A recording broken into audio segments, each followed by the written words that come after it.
आज की वीडियो में हम बात करेंगे मून यानी कि चंद्रमा की। चंद्रमा पर बात करने का ख्याल ना मुझे दो लड़कियों का बर्थ चार्ट और उनका लाइफस्टाइल देख कर आया। मेरे अपने सर्कल में दो ऐसी ख़वातीन हैं जिसमें एक खातून का जो मून है वो स्कॉर्पियो में है और दूसरी का मून कैंसर साइन में है। सबसे पहले तो आप जान लें कि मून क्या होता है। मून वैदिक एस्ट्रोलॉजी में आपका माइंड है, आपका मूड है, आपकी मदर है। आप कितना मज़ा ले सकते हो किसी चीज़ का, कितना इन्जॉय कर सकते हैं, इन्जॉयमेंट।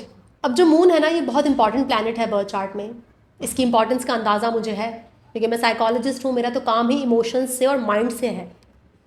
मैं तो लोगों के इमोशंस और माइंड को समझती हूँ, तो मेरा तो ये काम है। मुझे अंदाज़ा है कि कितना इंपॉर्टेंट प्लैनेट हो सकता है मून किसी इंसान के लिए उसके बर्थ चार्ट में। अब ये जो मेरी दोस्त है जिसका मून स्कॉर्पियो में है, इसकी लाइफ बहुत अच्छी है। इसके पास काफ़ी लग्जरी है लाइफ में, कंफर्ट है, बहुत प्यार करने वाला शौहर भी है। आप इसकी लाइफ को देखेंगे ना बाहर से, आप बोलेंगे यार क्या परफेक्ट लाइफ है इसकी, मज़े ही मज़े हैं इसके तो। जबकि दूसरी जानिब जो मेरी दोस्त है जिसका मून कैंसर में है और थर्ड हाउस में बैठा है, बड़ी बातूनी है, बहुत बातें करती है, तो उसकी लाइफ इतनी मज़ेदार नहीं है, इतनी मज़े की नहीं है। उसके पास इतनी लग्जरी, इतना कंफर्ट, वो प्यार, वो मोहब्बत, वो रिलेशनशिप नहीं है। नॉर्मल सी लाइफ है उसकी। लेकिन ये बंदी अपनी इस नॉर्मल लाइफ में बहुत खुश है।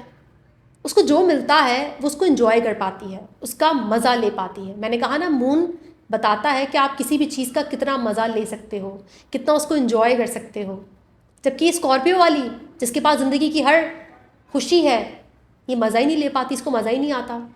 ये मेरे साथ बैठ कर रोना धोना करती है कि यार देखो कुछ भी नहीं है लाइफ में, सब बेकार है, सब ख़राब है, ना इसको दूसरों से मिलना इतना पसंद है।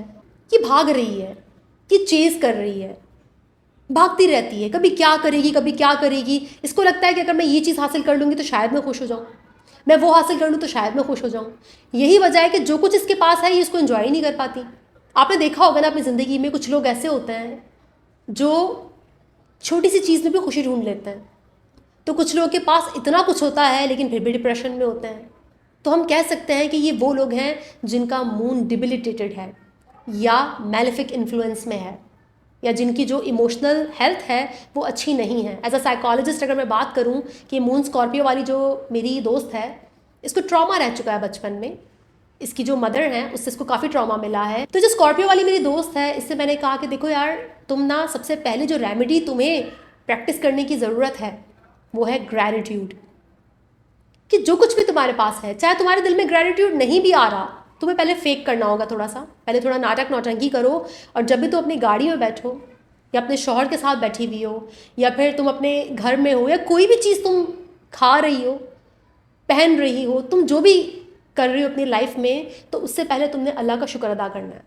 कोई भी काम करने से पहले तुम्हें अल्लाह को याद करना है, तुम्हें अल्लाह का शुक्र अदा करना है, तुम्हें सरेंडर करना है उस ज़ात के आगे, ताकि तुम जो कुछ भी लग्जरी तुम्हारे पास है, जो भी कंफर्ट तुम्हारे पास है, तुम उसे भोग सको, तुम उसे इंजॉय कर सको, उसका फ़ायदा तो उठा सको, उसका लुत्फ़ तो ले सको। मून स्कॉर्पियो वालों को ग्रैटिट्यूड की बहुत ज़रूरत होती है क्योंकि ट्रॉमा की वजह से ही हमेशा नेगेटिव साइड देखते हैं, बहुत ज़्यादा अचीवमेंट के पीछे भागते हैं। इसलिए अगर आपका मून स्कॉर्पियो में है, और अगर नहीं भी है और आप बहुत ज़्यादा कंप्लेनिंग हैं, हर वक्त रोना धोना, तो बहुत ज़रूरी है कि आप छोटी छोटी चीज़ों के लिए अल्लाह का शुक्र अदा करना शुरू करें। ये जो हमारे मज़हब में हमें शुक्र अदा करने की जो तलकीन मिलती है ना, ये मिलती ही इसलिए है ताकि आप अच्छा फील कर सकें, जो आपके पास है उसको प्रेजेंट मोमेंट में इंजॉय कर सकें। इसके अलावा दूसरी रेमेडी जो मैंने उसको दी वो थी सीक्रेसी की। जी हाँ, मेरी वो दोस्त जो है वो बहुत सीक्रेट पर्सनैलिटी है उसकी, अपने इमोशंस को, अपनी सोच को, अपने आप को बहुत सीक्रेट रखती है। मून स्कॉर्पियो में होता है तो इंसान बड़ा सीक्रेट नेचर का होता है, बड़ा राजदार किस्म का होता है। लेकिन अगर इस राजदारी में ना ट्रॉमा शामिल हो जाए तो फिर ये आपको बहुत तकलीफ़ दे सकता है। राजदारी बुरी चीज़ नहीं है। आप दुनिया के साथ ना अपना गला फाड़ फाड़ कर हर बात नहीं कहते किसी को। कुछ चीज़ों को, कुछ मामलात को, कुछ इमोशंस को राज रखना बहुत ज़रूरी है। लेकिन राज में क्या है? राज में कहीं ट्रॉमा तो नहीं है। राज में अगर ट्रॉमा है तो फिर ये राजदारी आपको खा जाएगी। आप अपने अंदर दबा कर बैठे हैं उन सीक्रेट्स को। मून स्कॉर्पियो में 8th हाउस की एनर्जी लेकर अगर बैठे हुए हैं आप, तो फिर आपको रिलीज़ करना सीखना होगा, आपको बाहर निकालना सीखना होगा उन इमोशंस को, उन सीक्रेट्स को। आपको किसी थेरेपिस्ट के पास जाना चाहिए, किसी साइकोलॉजिस्ट के पास जाना चाहिए, और जो भी आपके ट्रॉमास हैं, जो भी आपके इमोशंस हैं, उसके बारे में आपको बात करनी चाहिए। तो वो जो मेरी दोस्त हैं वो मेरी क्लाइंट भी हैं, और यही वजह है कि जब वो अपने सीक्रेट्स के बारे में, अपने इमोशंस के बारे में, अपनी थॉट्स के बारे में वो बात करती हैं, तो उससे उनको दिन ब दिन काफ़ी रिलैक्सेशन मिल रही है। तो सीक्रेसी बुरी नहीं है दोस्तों, लेकिन सीक्रेसी में ट्रॉमा अगर है ना, तो फिर वो सीक्रेसी आपको खा जाती है, वो बोझ है, वो बर्डन है। सीक्रेसी बर्डन है, और उस बर्डन से, उस इमोशनल बर्डन से आपको अपने आप को आज़ाद करना होता है। तो अगर आपका मून स्कॉर्पियो में है, आपको थेरेपी लेनी चाहिए, आपको जर्नलिंग करनी चाहिए, जो भी आपके इमोशंस हैं उसके बारे में। तीसरी रेमेडी वैदिक एस्ट्रोलॉजी में मून स्कॉर्पियो वालों के लिए बहुत ज़रूरी है, और वो है फूड डोनेशन। तो ये जो फूड डोनेशन वाली जो रेमेडी है, ये मैंने डेफिनेटली जो वैदिक एस्ट्रोलॉजी है उन्हीं से ये सीखा है। आपको लाखों रुपए की डोनेशन करने की ज़रूरत नहीं है, आप किसी भी एक इंसान को एक वक्त का खाना डोनेट कर सकते हैं, आप उसे खिला सकते हैं। जब आप खाना डोनेट करते हैं, खाना खिलाते हैं, तो जिनका मून स्कॉर्पियो में है ना, उनकी जो एनर्जी है वो बहुत स्लोली बेहतर होने लगती है, स्लोली उनका मून अच्छा होने लगता है। चौथी रेमेडी जो बहुत ज़रूरी है मून को बेहतर करने के लिए, चाहे आपका मून स्कॉर्पियो में है या कैंसर में है या किसी भी साइन में है, ट्रैवलिंग। मून स्कॉर्पियो वाले जो है ना, वो ट्रैवलिंग इतनी ज़्यादा पसंद नहीं करते, लेकिन ट्रैवलिंग करनी चाहिए। आपको घर से बाहर जाना चाहिए। घर बैठ कर दिमाग चलाने से कुछ भी नहीं मिलने वाला। आप बाहर जाइए, लोगों से मिलिए, एक्सपीरियंस कीजिए, बातचीत कीजिए। इतनी ज़्यादा करने की ज़रूरत नहीं है। मून स्कॉर्पियो में है तो आपसे होगी भी नहीं। मून स्कॉर्पियो में है तो आपसे ज़्यादा गपशप नहीं होगी किसी से। आप अकेले रहना पसंद करेंगे। स्कॉर्पियो की एनर्जी है, अपने आप में ही गुम रहेंगे। लेकिन यहाँ पर आपको थोड़ा सा अपने आप को चैलेंज करना होगा, आपको थोड़ा सा बाहर जाना होगा, लोगों से बात करनी होगी, उनके इमोशंस को सुनना होगा, अपने इमोशंस शेयर करने होंगे। ये रेमेडीज़ आप, चाहे आपका मून स्कॉर्पियो में है या नहीं है, आप इसको अप्लाई कर सकते हैं अपनी ज़िंदगी में। लेकिन याद रखिएगा, कभी कभार वो लोग बहुत खुशनसीब होते हैं कि जिनके पास बहुत थोड़ा सा भी होता है, लेकिन वो उसको भोग पाते हैं, उसका लुत्फ़ ले पाते हैं, उसे एंजॉय कर पाते हैं। लेकिन कभी कभार कुछ लोगों के पास सब कुछ होता है, इतना कुछ होता है कि आपकी सोच है पर उन्हें मज़ा ही नहीं आता। मेरी उस फ्रेंड को अपनी इतनी लग्जरी कार में बैठकर मज़ा ही नहीं आता। इतनी लग्जरी है उसके पास लाइफ में, इतना प्यार करने वाला शौहर है, फिर भी उसे मज़ा नहीं आ रहा। लेकिन स्लोली ग्रेजुअली उसने जब से इन रेमेडीज़ को फॉलो करना शुरू किया है, उसकी लाइफ में थोड़ा सा चेंज आया है।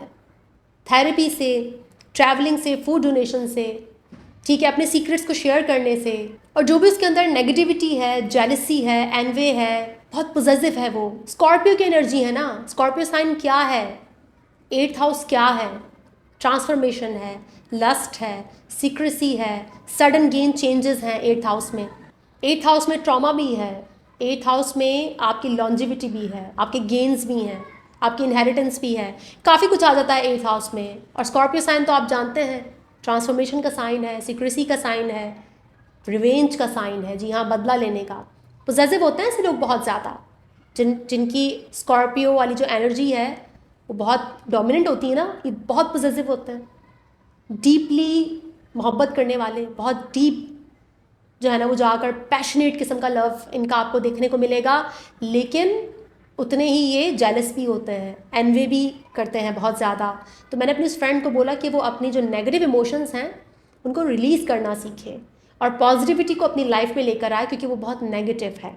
तो ये होता है फ़र्क जब आपका मून, आपका चंद्रमा आपके चार्ट में डिबिलिटेटेड हो या नेगेटिव इन्फ्लुएंस में हो या फिर स्ट्रॉन्ग ना हो। लेकिन आप उसे स्ट्रॉन्ग कर सकते हैं, और वैदिक एस्ट्रोलॉजी को पढ़ने का ही मकसद ये है ना। मकसद ही तो है अपनी ज़िंदगी में अपनी एनर्जीज़ को बैलेंस करना, यही तो मकसद है, और क्या है। लोगों ने ना एस्ट्रोलॉजी को प्रेडिक्शंस में डाल दिया है कि बस सिर्फ पेशेंट गोई करनी है आपने। अरे नहीं, आपने अपनी लाइफ को बेहतर करना है, जो आपकी लाइफ की क्वालिटी है उसको इम्प्रूव करना है।